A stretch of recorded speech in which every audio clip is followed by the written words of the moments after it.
الحسكة هذا المشروع لسوريا. نعم صحيح اكيد. الله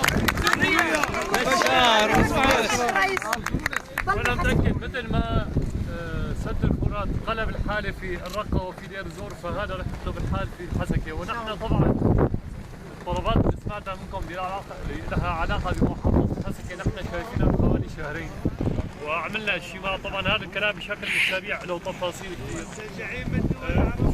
بدنا نحاول نأمن جزء من الموازنات من المحافظات الاخرى ننقلها لصالح الحسكه لمعالجه حاله البطاله. بارك الله فيك. يعني طلع معنا كم مليار منيح يعني. كم مليار بناخذ للحسكه جزء من ريف الرقه وجزء من ريف حلب.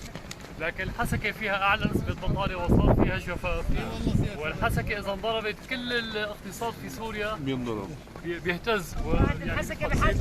لذلك الطلبات اللي طرحوها طبعا جزء منها هيك نعرفه وجزء من هذا، لكن خلال ان شاء الله خلال اشهر قليله راح تكون صارت الامور على الارض. وجهنا القطاع العام، صارت كمان شركات القطاع العام حتى اذا قدرنا نحن ننجز مشاريع مستقبليه بوقت اقصر، فهذا بيضخ اموال بهالمحافظه لحتى نمشي بالموضوع يعني البطاله.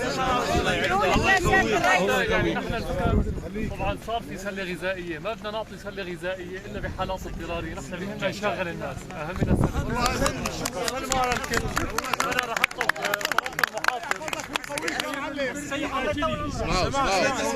اكيد اكيد هذا شيء هي بديهيات. فسلموا على كل الاخوان والاخوات في المحافظه. الله يوفقك.